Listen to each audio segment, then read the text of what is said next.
Assertion and reasoning फिर से आ गया है यहाँ पे। तो यहाँ पे कह रहा है in equation delta G minus का n F E naught cell, तो डेल्टा जी की इक्वेशन ही है, value delta G depends on n. हाँ जाहिर सी बात है, हमको सामने दिख रहा है। तो E cell is an intensive property, delta G R is an extensive property. अच्छा भाई दोनों ही करेक्ट हैं एकदम, और उसी का करेक्ट एक्सप्लेनेशन भी है, क्योंकि जो इंटेंसिव प्रॉपर्टी होती है वो मास पे डिपेंड नहीं करती है। सुनना मेरी बात ध्यान से, जो इंटेंसिव प्रॉपर्टी है वो मास पे डिपेंड नहीं करेगी। इसका मतलब यहाँ पे 10 kg है और एक और ई सेल का मास है वो है 11 kg, तो मास पे डिपेंड नहीं करेगी, मैंने एग्जांपल के तौर पे दिया। और डेल्टा जी जो है वो मास पे डिपेंड करेगी, डेल्टा मतलब ई सेल मास पे डिपेंड नहीं करेगी, डेल्टा जी मास पे डिपेंड करेगी। एक्सटेंसिव प्रॉपर्टी मास पे डिपेंड करती है, इंटेंसिव प्रॉपर्टी मास पे डिपेंड नहीं करती है। तो डेल्टा जी मास पे डिपेंड करेगा, क्यों? क्योंकि ये एन के डायरेक्टली प्रोपोर्शनल है, एन के डायरेक्टली प्रोपोर्शनल है, इसका मतलब नंबर ऑफ इलेक्ट्रॉन जितने ज्यादा एक्सचेंज होंगे उतना ज्यादा मास एक्सचेंज होगा, उतना ज्यादा डेल्टा जी भी चेंज होगा।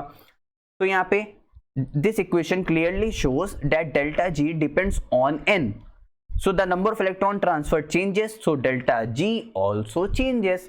रीजन क्योंकि यहाँ पे E नॉट जो E सेल है, अगर E नॉट भी होता है डेल्टा G नॉट भी होता है, इस मतलब एट STP कंडीशन, तो it is an extensive property, do not depend on the amount of substance, remains the same regardless of how much of the reaction is occurring।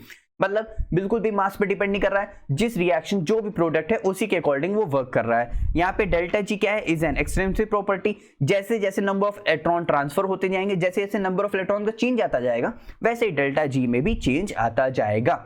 इतनी बात clear? क्योंकि जो मास बढ़ता है, मान लेते हैं मेरे पास 2 रॉड है, इसमें से इलेक्ट्रॉन निकल रहा है तो इसका मास कम हो रहा है, यही इलेक्ट्रॉन अगर इस पे मतलब अगर मान लेते हैं ये हमारे पास ये एनोड की है, ये कैथोड की है, इसमें क्या हो रहा है, इलेक्ट्रॉन का लॉस हो रहा है, तो यहाँ पे प्लस चार्ज आ रहा है, ये प्लस चार्ज हमारे पास वो आयंस इधर मूव कर रहे हैं, क्योंकि इधर क्या है निगेटिव चार्ज है, तो एक के पास इलेक्ट्रॉन जा रहा है, एक के पास इलेक्ट्रॉन आ रहा है, तो यहाँ पे मास एक्सचेंज हो रहा है, जिससे इलेक्ट्रॉन निकल रहे हैं उसकी रॉड पतली हो रही है, जिस पे इलेक्ट्रॉन जा रहे हैं उस पर रॉड मोटी हो रही है। इतनी बात क्लियर? बस वही चीज है, सभी को अच्छा समझ है? ठीक है, तो इसका ऑप्शन नंबर मेरे पास क्या हो जाएगा, ऑप्शन नंबर 4 क्या हो जाएगा, करेक्ट हो जाएगा।